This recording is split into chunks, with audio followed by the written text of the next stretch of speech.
Hey everybody, and welcome to the Startup Savant Podcast. I'm your host, Ethan, and this is a show about the stories, challenges, and triumphs of fast-scaling startups and the founders who run them. Our guest on the show today is the founder and CEO of Upright Position Communications, Paul Wilke. Upright Position Communications, which we will just refer to as Upright, is a PR firm specializing in IPO communications. Paul started Upright in 2012 after playing the employee role in high-level PR positions for companies such as Splunk and Visa. Upright has worked with companies such as Rivian, Honey, Garmin, and PlayStation, just to name a few. Paul's not afraid to share his in-depth insights into the world of PR, so my goal for this conversation is to build a strong base of knowledge for company communications and create an actionable jumping-off point for founders who are starting to think about the outward-facing aspects of their startup. But before we get into that, remember to hit the like button, the subscribe button, the follow button, the little bell thingy. Just hit all the buttons. All that signal tells the algorithms that this is an awesome show and should be served up to everyone. All right, let's get into this conversation with Paul of Upright. Paul, thanks for hanging out with us today. Oh, thanks for having me. It's great. All right, let's jump in right at the beginning. There's some other stuff I want to get into that's not business, but we're going to talk business first. What is Upright Position Communications? Upright Position Communications is what I call an old school PR firm. We've been in business for over 10 years now, and everyone at Upright's either an ex-journalist, ex-in-house PR person, or large PR firm background. And we do media relations, we do writing, we develop content for our clients, and most of our clients are what I sort of call late stage startups, but we do a lot of work across the spectrum of companies, whether it's late stage startup, Series A, Series B, or a company about to go public with an IPO. All right, so we're going to dig deep on all this business stuff, but before we do, I want to give people a little bit of a sense of you and how you personally operate. So can you tell us a little bit about your hikes? Yeah, most days, probably 5 to 7 days a week, I try to go for a hike first thing in the morning. I live in Southern California. We live in the Coachella Valley. And one of the things that I've found over the years, I used to do it with running, but now I do it with hiking. My knees thank me for this, by the way. I find just taking anywhere between a half hour to an hour in the morning to go for a hike, go for a walk, go for a jog, it clears my mind and also sort of just gives me an opportunity to think about what I've got to tackle that day, and also what are the things I want to concentrate on the weeks or months ahead. I find it very grounding. It enables me to sort of turn off the outside noise, even though I might listen to music or a podcast or something. It's just a way for me to connect with my surroundings and connect with my mind. So have you ever had a stretch of days where you weren't able to get out there and be in nature and go for that hike? Yeah, ironically enough, during the pandemic, I kind of stopped. Even though the only thing you could really do was like walk amongst yourself and go out. That was mentally, it was my way of dealing with it was not to do it, and it was a mistake. It was, I felt anxiety. I felt anxious. I put on weight. It was all the things that kept me grounded, and I didn't do it. And once I picked it back up again, it was eye opening.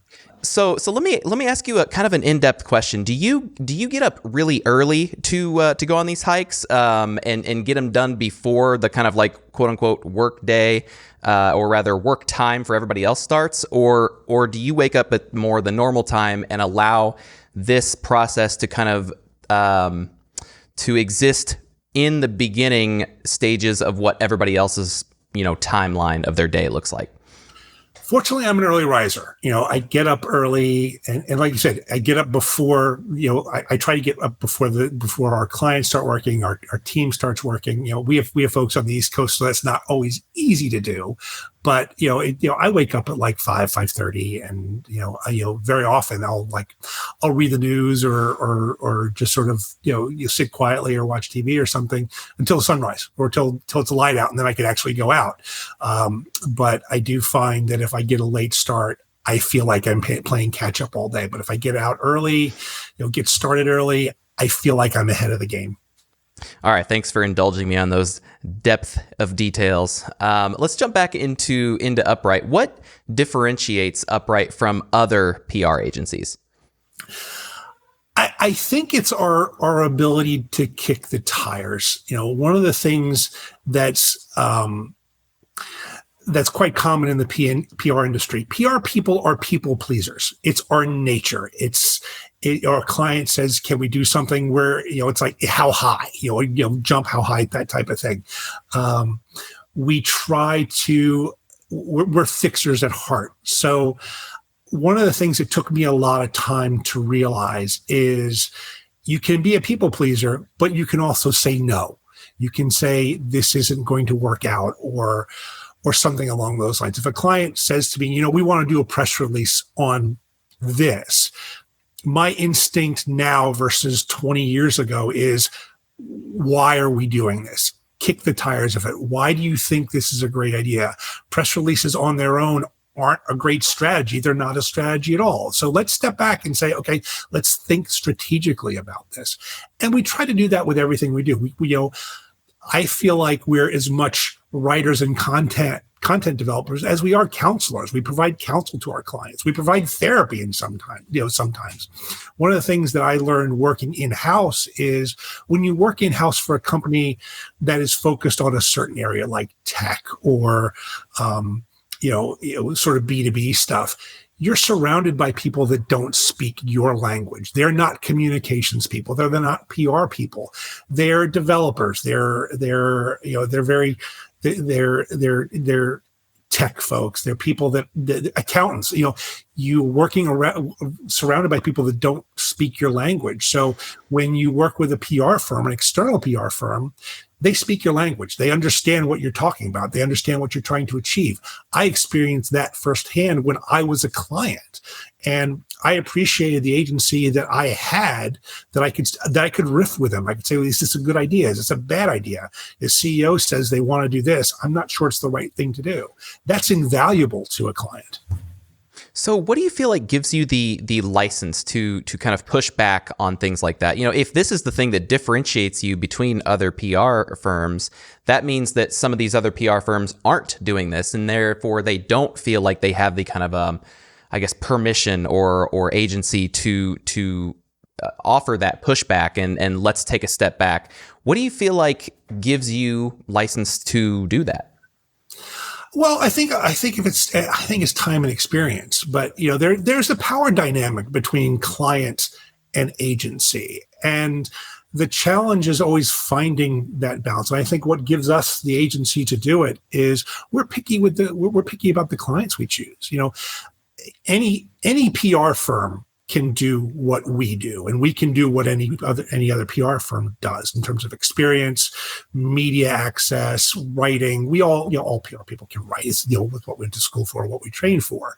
But one of the things that sort of separates us is it's a relationship. Do I get along well with my client? Does the client like working with our team? And if you've got that rapport, that chemistry, that's what makes a client agency relationship work. So your website mentions that you specialize in IPO communications. You've mentioned already in this episode that you work with late stage entrepreneurs or late stage companies and some Series A, Series B. Have you always been able to be this selective, or was there a time when you were like, okay, I'm going to take any work we can get? Well, you learn, you take on, when you start, you're willing to take on anything and everything. And as you go along, you learn. I'm like, this is, one of the biggest lessons I learned over the years is don't take everything on, because you can't do everything. Work on the things that you do well. I mean, one of the things when I started Upright is I basically whiteboarded and decided, okay, these are the things I like doing. These are the things I don't like doing. And I made the conscious decision, we're not going to do the things I don't like doing.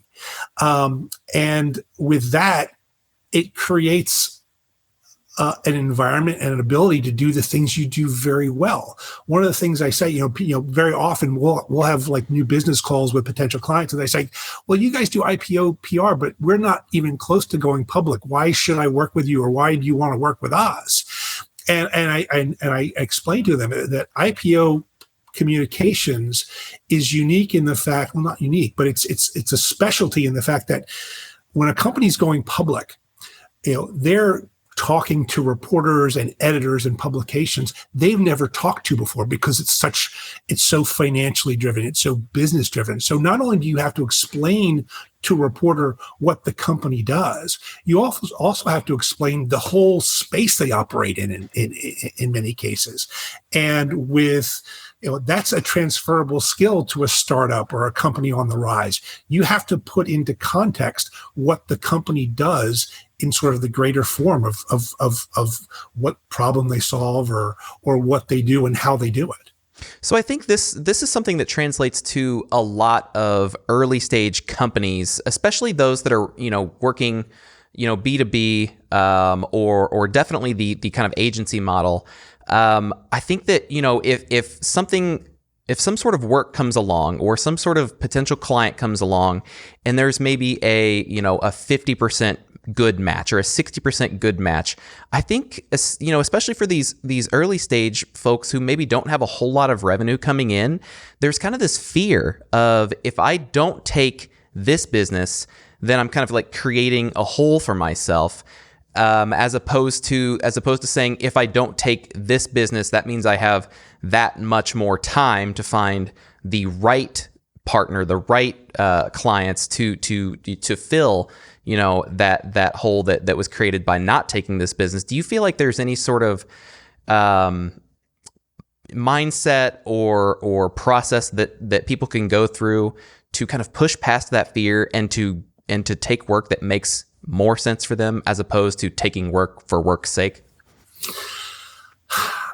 I'm not sure there's one thing about that, but one of the things that we have the luxury of in the PR community is there are a lot of PR firms out there, and they each have their own little niche. I mean, I think I read something the other day, for every PR person, for every journalist, there's 4 PR people, which is crazy.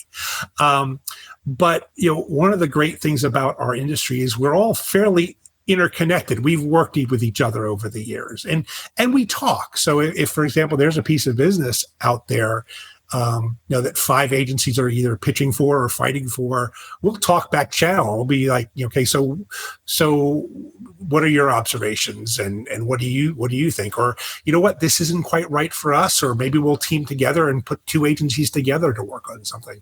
So there's that flexibility. I think you start off, you look at something and say, if this business isn't right for me, or this isn't a partnership I should go into, or this isn't a client I should work with, you should follow that instinct, but also find out, find ways to share the love. I mean, if there's a piece of business I'm like, I don't think is right for us, I know there's another agency that I've worked with in the past, or someone I know, that I can say, look, refer the business. That's just sort of setting up karma.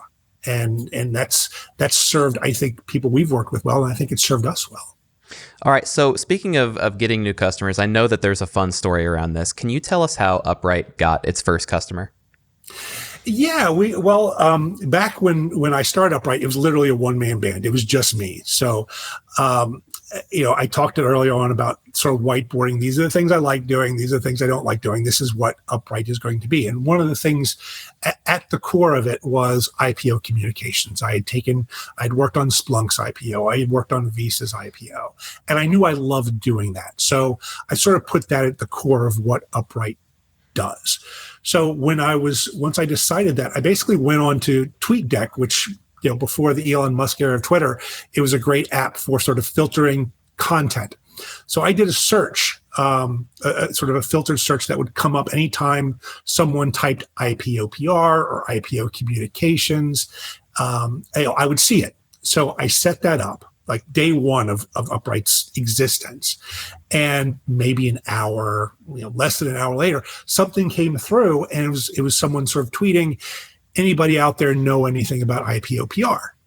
And it's such a specialized area. I of course wrote back, ended up being our first client. It was Tableau Software. It was the first IPO that we worked on at Upright, Wow. probably one of the bigger ones of that year. And it's one of those great things, right place, right time. We had the right skill at the right moment. And, we haven't looked back ever since.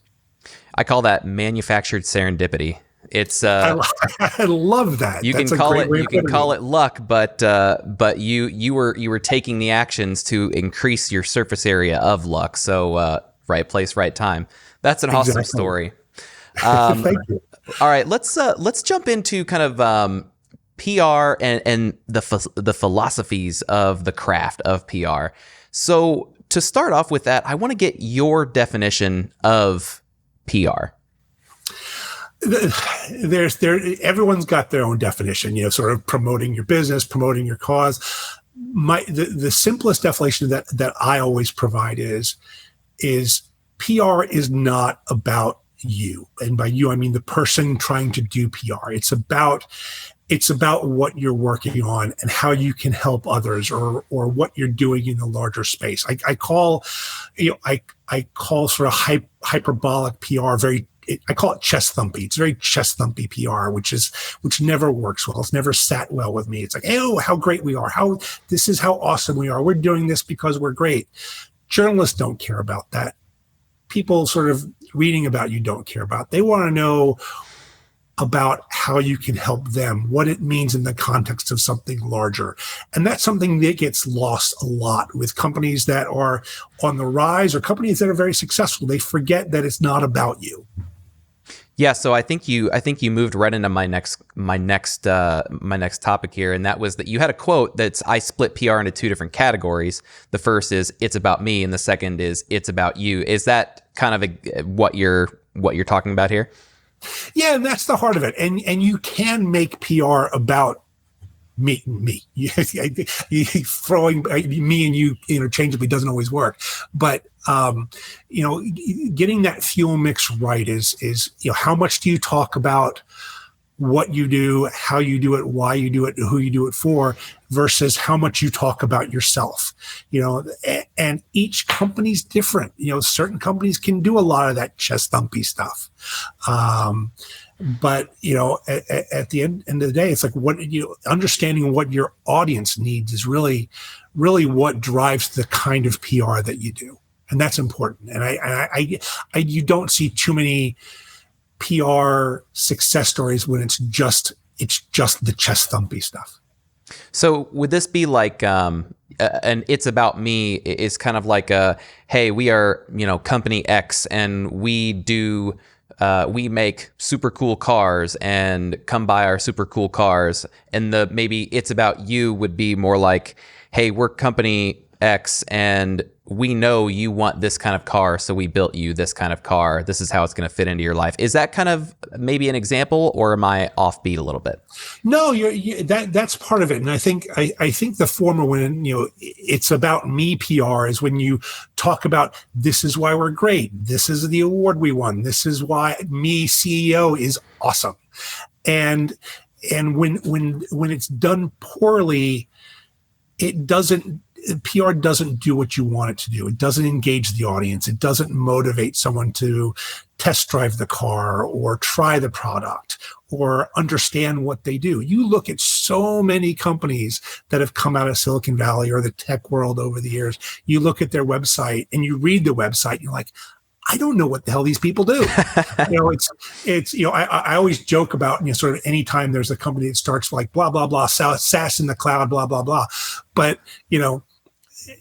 at a basic level, if you can't explain what you do, that's a problem. One of the things that we did at Visa, and it was one of my managers over the years basically laid down the law and said, for any interview that you've got a Visa executive in front of a reporter, take a minute or two to explain what Visa does.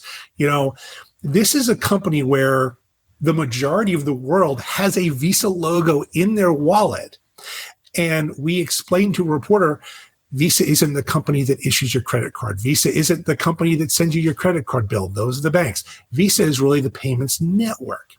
And if a company as big as Visa needs to do that, you can bet your ass any smaller company needs to do that as well. There's no shame in explaining to a reporter what your company does. All right, let's move on to another one of your quotes. I'm just going to do this whole episode based on things that you've said in the past. There's plenty. My one philosophies of life. Exactly. All right, so here's another quote. There's a PR solution for nearly every business issue or challenge. And actually, there's like 3 quotes that I found that basically say that exact thing. But instead of me just reading all of them, I want you to tell us what that means and how you've come to this theory. I don't love doing PR for PR's sake. So it's sort of like, oh, let's do a press release. Let's write this. Let's do this blog post or whatever. One of the things that, the origin of that quote came from when I was doing PR for a shipping container company in Singapore. And I was actually sitting down over a drink with the country manager for India. And it's just one of those, just over cocktail question. What's keeping you busy? What's keeping you awake at night? And he said to me, he's like, the government won't let us bring our larger ships into their ports. There's no reason why they couldn't. It's not a capacity issue. It's not a depth issue. They just won't do it. And so I was like, well, what if, and we just started to think, we started just talking and riffing and stuff. I said, well, what if, and at the time the company was building a ton of new big ships. And the story, what we came out of agreement is one of the ships was called the APL India, which was the name of the company. And all the ships were either named after a country or a president. I said, well, what if you approached the government about bringing the APL India into one of the Indian ports on its maiden voyage, and all the bells and whistles, all the publicity? We'd work with reporters, we'd work with events, and bring this flagship into the country to showcase that, this is something that could happen on a regular basis. He liked the idea. Logistically, it worked. And we did this great PR push around, the largest ship to come into this harbor at a particular time. And it ended up opening the way for the business. And that was a communications solution for a business problem. And, it's not always at that scale, literally and figuratively, but, if a business leader or a CMO or anybody can sit down with a communications person and say, okay, these are my problems. Is there something that we can do from a PR side or a communication side that will move the needle or make the difference? That's fun to me. That's where I really enjoy doing what we do. So that, there's a point where if you're a hammer, everything starts to look like a nail. But if it seems as though, in this case, you were creative enough and you were able to, with the tools in your tool belt, to create, a win-win-win type of situation. And I'm sure that the government or the port that, that ended up getting a lot of essentially, positive publicity off of this, they probably saw other benefits beyond just, hey, we're going to bring in, we're going to be able to bring in more ships. So that's a pretty sweet solution. And obviously it shows that, yes, this business issue could be solved with a communications solution. But I also think it just goes to show that creativity and finding a way to make a win-win can solve a lot of issues. It really can. And the other factor is working with people that trust the process and recognize that sometimes it's an unconventional solution that's going to make a difference. I've been lucky in all the years I've worked in PR to work with great country managers, CEOs, people that don't easily or tend to embrace PR as something other than, sort of a fig leaf or a necessary evil. They embrace what we do. And, something like that is proof that what we do does make a difference sometimes. All right. So we've talked about the positives of PR. Now, I'm not 100% for sure if this next thing is a positive or a negative, but the words sure make it look like a negative. Can you tell us what is the triangle of dysfunction? Triangle dysfunction is something I came up with. It started out in a business pitch. I described the environment that we work in is the triangle of dysfunction. And what the triangle of dysfunction is, you've got three key stakeholders in what we do in PR. You've got the client, you've got the journalist, and you've got the PR function, PR agency or PR infrastructure, whatever. I call that the triangle of dysfunction because we each point on that triangle speaks a different language, has different objectives, and doesn't always see the perspective of the other point.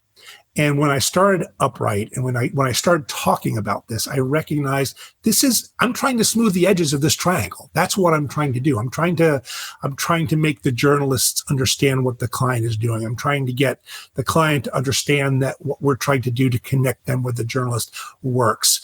And I'm trying to get the journalists to understand that we're not a blockade. We're trying to facilitate the information flow and make their job easier. For the client, we're trying to make their job easier. And that triangle of dysfunction exists a lot today. And call me Don Quixote or quixotic or whatever, but it's a windmill I've been tilting at a long time, and I'm determined to smooth those edges.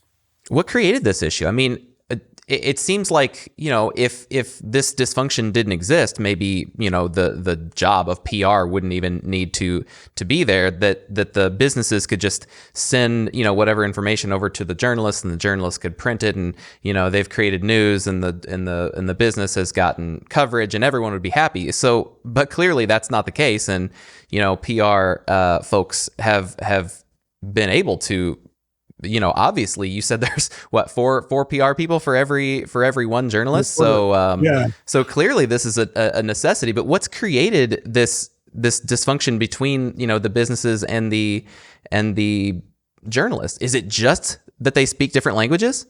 No, it's the different languages is one of the main things, but the other thing is just general animosity between each point. Journalists don't love dealing with PR people. PR people don't love dealing with journalists. PR people don't love dealing with clients. Clients don't love dealing with agencies. So there's mistrust. There's misunderstanding. There's a genuine disdain more often than not, and very often. One of the problems is, at least from the PR perspective, is we have two stakeholders. We have our clients are not just our clients, but our clients are also the journalist. There's this terrible moment when we set up an interview between an executive and a reporter that you don't know if both parties are going to show up on the call. Or they're not going to show up at the cafe, and there's that awkward moment. It's like, this didn't work, and it's probably the greatest pit in your stomach you're going to have in your job on a day-to-day basis. But when it works, it's a beautiful dance, and part of it is getting to that point, and it's making the client feel comfortable, making sure there's trust between you and the journalist.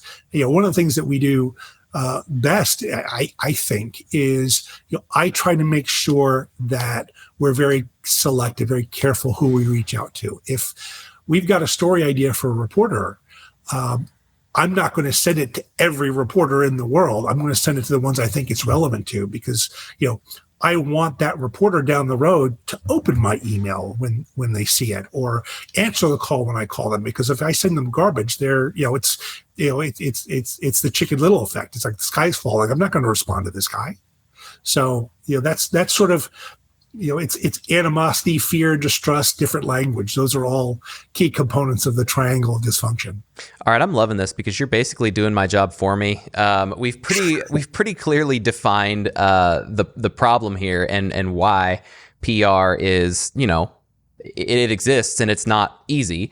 So I want to get into the actionable strategies and tactics that founders can use to improve or maximize their communications. So with that, let's start at the beginning. What do you think the stage is in the lifestyle of a startup that PR should enter the mind of the founder? PR should enter the mind of the founder very early. I want to table that by saying that doesn't mean they have to hire a PR person or engage with an agency. I do a series of presentations for startup incubators and startups. It's called PR 101, it's called DIY PR, and it's for founders and entrepreneurs who don't have money or space or time to commit to a full-blown PR strategy. Because, let's be honest, if you're just starting out, you don't need to do a big media push. But there are things that you can do that don't cost anything, that don't require any investment. Something at a very basic level: befriend reporters who cover the space you work in. Understand what they write about, what they read. Retweet what they write and develop and write and drop them an email. Say, look, I love that article that you wrote about, AI and sports. Start there. I call it professional stalking, but it's the basis. It's the easiest thing a founder can do to start cultivating a media audience. Understand what the reporters in your space write about, what interests them, what motivates them to write a story, and hopefully you find a way, or you find something or a nugget that you can say at some point. You can write to that journalist like, "Hey, I think I've got something you might be interested in," and that's how it starts. That's how good PR starts. And then you build the strategy and the writing and the content and the engagement. So first off, that's excellent, awesome, very actionable advice. Thank you for that. Where can people find more about this DIY PR? They can go to our website. I think we've written about it a few times, and you can always reach out to me. I'm one of the things I love doing, and this is why I do it. We have people reach out to and say, "Hey, look, we'd like to talk to you about hiring you as an agency," and they're not ready, and it's not. I don't mean to diminish their accomplishments. It's just that they don't need a big agency. They don't need to pay $5,000, $10,000, $15,000, $20,000 a month for a PR program, when they just need to sort of come up with or identify or connect with 3 or 4 reporters. So one of the things that I do when I give that DIY PR presentation to founders, I say, look, reach out to me, use me, call me, drop me an email. I would rather you be on the right path on PR than like 2 years down the road, you call me up. It's like, I've put a press release on the wire and no one's covering it. I don't know why. It's like, well, no, there's a reason why, because it takes more than just a press release to get coverage.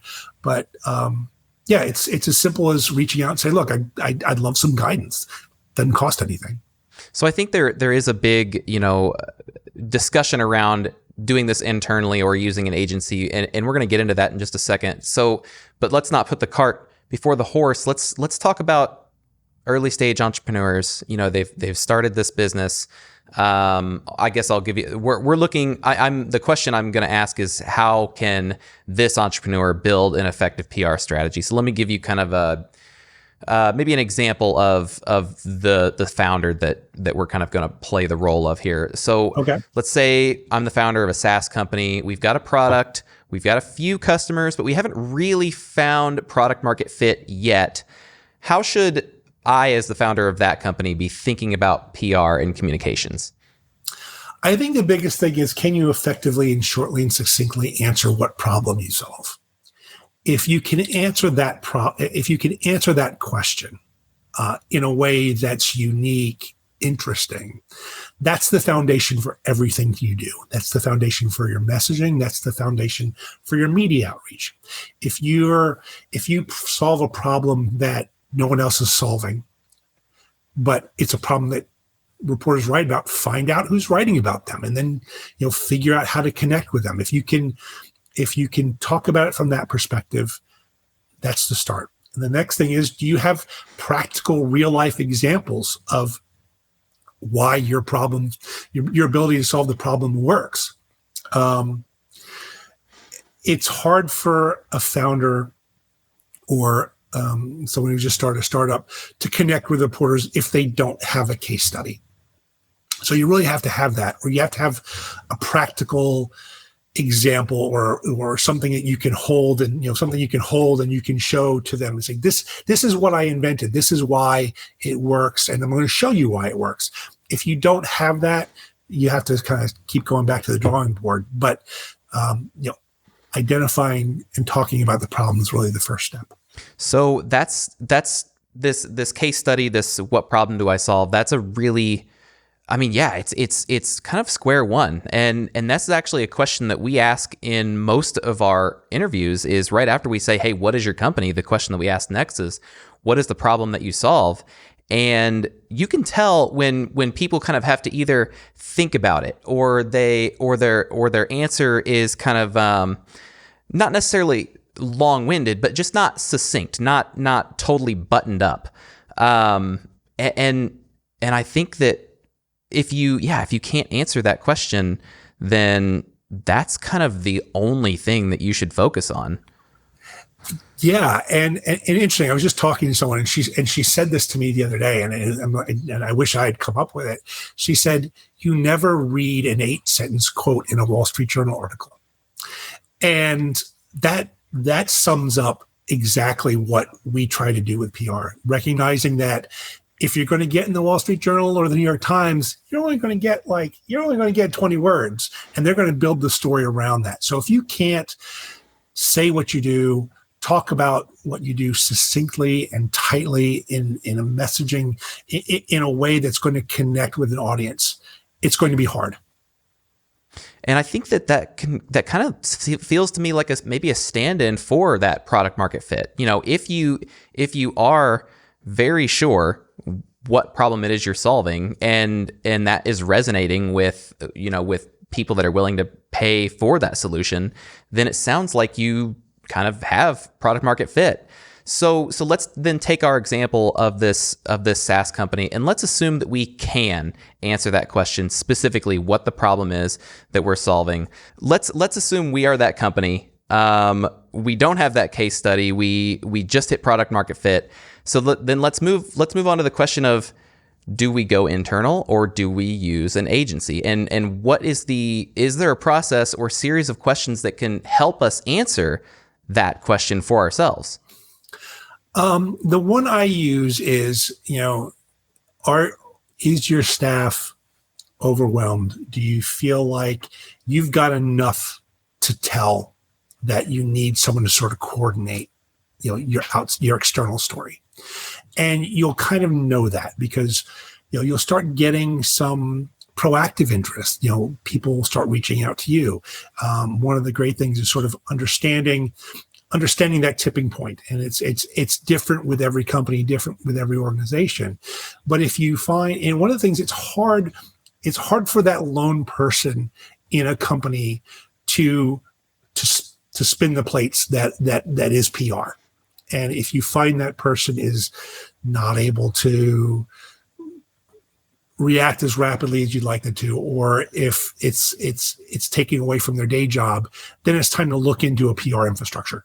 I've often said is to founders, if they've got a small staff, find your champion. Find someone who's passionate about what the company does and can talk about what you do and the problems you solve to a reporter before bringing it to the CEO.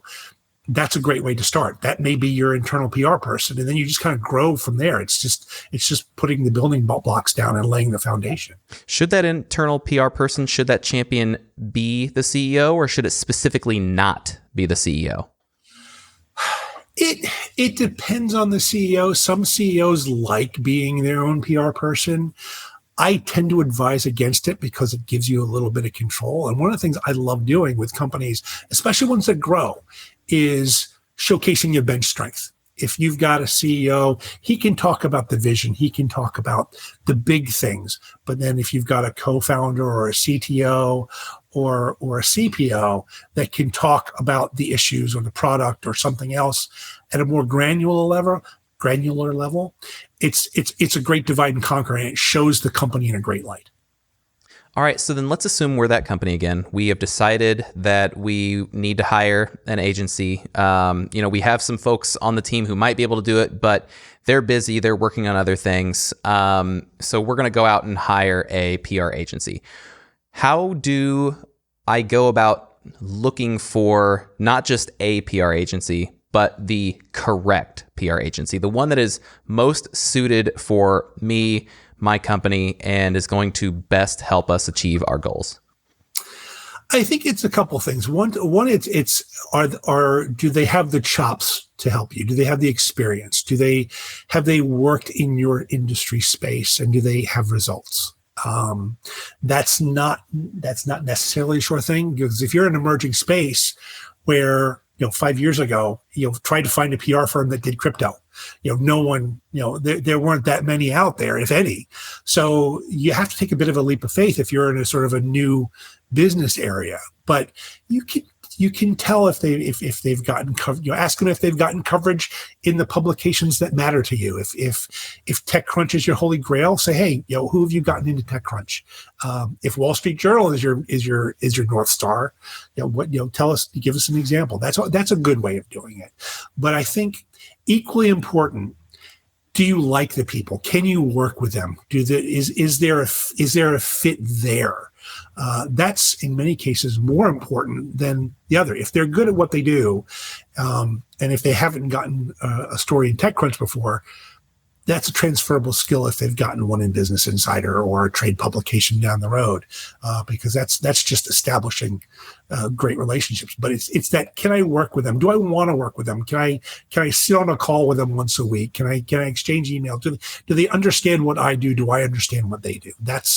It's as much chemical as it is ability. So this is going to be a really specific question, and there may not be a good answer, but you're pretty darn good at answering everything else, so I'm going to shoot for it. Is there a specific amount or kind of a range of maybe percentage of revenue or a percentage of whatever my seed funding is that I should know? I think that I should spend this on a PR firm, or I think that this firm is way too expensive and this firm is not asking for enough, and therefore it's suspect. Is there a right amount? I've spent years trying to figure that one out. There must be an algorithm somewhere, but I haven't figured it out. But one of the things I work with, each agency's got its own price threshold. We can do this for you, man hours, time. And my advice to clients is if you found an agency that gets what you do, try to find a way to work with them. I've always said, I try not to let price get in the way of working with a client that I believe in or I like working with. So if I have to say, normally something that you're trying to do, it's going to cost X thousand a month, but I recognize you don't have that budget. Let's find some things to do that'll set you on the right path. So when you do have that, we can do it. I don't know if every agency's that way, but that's how we work. But it's ethereal. It's one of those hard questions to answer. Yeah, it is hard. And I think that your answer is definitely better than the, I don't know, we'll shoot in the dark. How much you got? Yeah, exactly. That is a question I've never replied with. And because it's offensive. It implies that, I'm going to, there's a fleecing involved there. I don't want, that's a tough image. PR's got a tough reputation, and we're not out to fleece you. We're just out there to tell your story. All right. So something that you mentioned in a previous interview is Alibaba, and when they went public, their founder Jack Ma, you said he showed the world how an executive should look and sound around an IPO, and I think that companies out there that are looking to IPO can definitely learn from this. But I think that if somebody is looking to, bring on traits, that they don't need to wait until they're about to IPO. They can bring positive traits on as early as possible. So What are the traits that Jack Ma showed that you think founders should embody? Yeah, and I advise all of you to watch his interview. It's on YouTube. It's CNBC. Just type in CNBC Alibaba Jack Ma IPO. Combination of those words, it'll come up. It's like a 15-minute interview. It's a masterclass in how to handle such an interview, and any executive can learn something from it. He brings enthusiasm. He brings vision. He's able to talk about everything related to an IPO. The challenge with an IPO day interview is there's so much that you can't say because the SEC kind of puts you in a pen. You say you can't provide numbers, you can't provide projections, and he dances through all of that in a way that few CEOs I've ever seen do it. In a second language, of course. But one of the things that's great about it is he came to the interview prepared. He knew what the tough questions they were going to ask were going to be because he studied and figured out, they're going to ask me tough questions about China trade. They're going to ask me about the competition. They're going to ask me a bunch of stuff I either don't want to answer or can't answer. So in many cases, he answered the question the best way he could before the reporter even asked the question. And with that, and it's one of the things I advise people on, on media training, is you have more control in an interview than you realize. You're the person who has all the information the reporter's trying to get. So there's a power dynamic, but the person being interviewed doesn't always realize they're the one that has control. Jack Ma controlled the interview without looking like he controlled the interview. He just looked easy breezy, comfortable, and anticipated the tough questions he was going to get, answered them, and then just kind of went through the interview wonderfully. That's awesome. I've heard a lot of great things about Jack Ma and seen him, in the news over the past decade as being a, just an awesome founder, an awesome CEO. And so that's definitely something that I'm going to go watch on YouTube is that IPO speech. And for those out there listening, it sounds like there's a lot to be gained. So maybe you should check it out too. Let's move into some trends and theories. And I saw in the past that you've shared some trends and predictions about the PR industry. And I'd love to address one of these predictions that you've made. And then maybe we can get a new trend or prediction from you. So sure. This previous prediction that you've made is the press release will die. I want to hear all about this. And that's as much wishful thinking as it is a prediction. Here's the thing, and I think I've said this Tom blue in the face. A press release is a tactic, not a strategy. And so many people outside of PR don't see it that way. I've had founders come up to me and say, look, we put out one press release a month. No one covers us. And I'll ask them, I'm like, well, so have you sent the press release to any reporters? Have you put it in front of a reporter? Have you pitched any reporters? And they're like, no, well, that's why. The dirtiest little secret is reporters don't read press releases unless they absolutely have to, or unless they're researching an interview they're about to have. We tend to use press releases as a writing exercise. It's a great way to crystallize messaging. It's a terrible way to get media coverage. And it's a great shiny object to give to people, who want to comment on something while we're writing something and crystallizing the messaging. It's like, okay, here, play with this for a while. We'll go talk to the reporters about what you're actually doing. And then from there, hopefully you'll get the coverage. But a press release, yeah, I'm wishing it will die. It'll evolve, but the heart and the sentiment of a press release, it's already dead. Right. Yeah, I think it's been taken over by the crazy SEOs out there who want free backlinks and say, yeah, let's do it. Let's do this press release, even though I have literally nothing to say. It's going to be a backlink. So many companies don't issue press releases. They can put it on a tweet. They can put a blog post in that explains everything. So, a press release has evolved to the point where it's not this thing you put on a wire service anymore. A press release can be a tweet. It can be an Instagram post. But the spirit and what it's trying to do has evolved to the point where I think the traditional thing we used to fax to reporters back in the day, that's dead. All right, all hail good communication and down with the press release. So what's a new trend or a new prediction that either you're seeing or a prediction you'd like to make? I'm going to go with two quick ones. One is probably something that everyone's talking to you about, and that's AI. AI is going to change our industry. It's already changing it. I've used ChatGPT to fight writer's block. I've got to write something, and it's always easier to edit text than it is to start with a blank page. That's just going to grow and increase. I think the other trend or prediction is PR is going to be more than media relations. It's already become that. We develop so much content that doesn't rely or depend on a reporter covering. We do a lot with videos and podcasts and blog posts and put them out there for the audience to see. The journalist is a direct contact and an important channel for us, but it's also great that we can now go direct to the consumer or direct to the customer in ways we couldn't 10, 15, 20 years ago. And so that's going to continue. Is this because of the creation of these new channels like the Twitter, like the blog? New. I mean, obviously, both of those things are 20-ish years old. But, it seems like PR agencies are, I'm not going to use the word merging, but kind of drifting over into the lane of maybe like content marketing or just marketing in general. Is this something that you're seeing as well?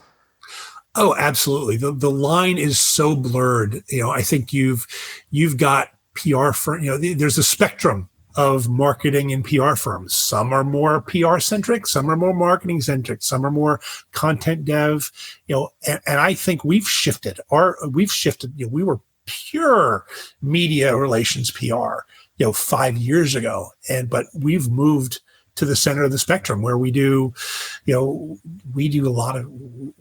so much that's not traditional PR, and we love it. We love it. It's freeing. It's liberating. We're able to do things for clients that we weren't able to do in the past. All right, let's jump into my favorite question of every one of these interviews. What is your number one piece of advice for early stage entrepreneurs? It's the same piece of advice I give to a CEO who's about to go public. And I believe Vince Lombardi said it, and it's act like you've been there. And it goes a long way in so many areas, whether it's a media interview or it's ringing the bell at the stock exchange or going into a meeting with a VC. Act like you've been there, act like you belong. And, that makes a big difference. That is an extremely succinct and excellent piece of advice. Thank you very much for that. All right. What is next for Upright Position Communications? What are we going to see here in the next few months? I think you're going to see more of that moving along the spectrum. We started a video over the pandemic. We started a video production sub company called Walking Duck Productions that focused on generating video content for our clients. And what we've found is there's an audience for companies who want like clean content, interesting things like focus groups, panel discussions, things they can put online, panel discussions over Zoom that don't necessarily look quick and dirty, have a professional look to them, but don't cost a lot to produce. And we found very quickly that, people don't like dialing into webinars, but they'll gladly download a panel discussion or a webinar that was already aired. Yeah. So why don't we just record it and make it available instead of going through this song and dance of, okay, everyone, let's log in and let's just make the video and put it out there. And it's content that can be cut, sliced, and diced so many ways. You can put the full panel discussion out there on YouTube for people to watch, or you can snip it into sound bites that you can send to reporters, or you can order a transcript of it and write 3 or 4 blog posts from it. So it's a great way great economy of scale for developing content that you can use so many places. And I've become a very big fan of doing that. And thankfully some of our clients have too. Yeah, you can also do that with this little thing called a podcast. So, Amazing. all right. So I can't not ask, where did the name Walking Duck come from? It was naming companies has always been a fun thing for me. Me and my co-founder met over curry in Los Angeles, and we were coming up with names. Somewhere I've got like the envelope back that's got like the names we came up with, and we were doing a lot of political video production at the time. And so, it's really the origin of the phrase, if it walks like a duck, talks like a duck. And also, it's also a play on the political term lame duck. What's the opposite of a lame duck? Well, it's a walking duck. And those two things it's quickly, we realized that's the name we liked, and that's where it came from. Fantastic. Paul, this has been a ton of fun. Thanks for coming on the show. Everybody, we're going to put all of the links to Jack Ma's IPO, the DIY PR. We're gonna put links to everything that we talked about in the show notes. You can find those over at startupsavant.com/podcast. Paul, this has been so much fun. I want to give you the last word. Ethan, thank you so much. It's just been great, and we could have done this another hour. I've enjoyed talking shop with you. Don't tempt me. I'll come back anytime. We just scratched the surface. All right, cool. Well, I wasn't fishing for compliments, but I will sure take them. So thanks for coming on. Oh, my pleasure. All right, that's going to be it for this week's episode of the Startup Savant podcast. Thanks for watching. So, what are you going to do to level up your PR game? Let us know in the comments. And while you're down there, go ahead and hit that subscribe button. That helps us to grow the show and keep bringing on founders that are building cool stuff. And if you subscribe, we appreciate your support. We'll be back next Wednesday morning with another awesome founder and more fun stories. We'll see you then. And until then, go and build something beautiful.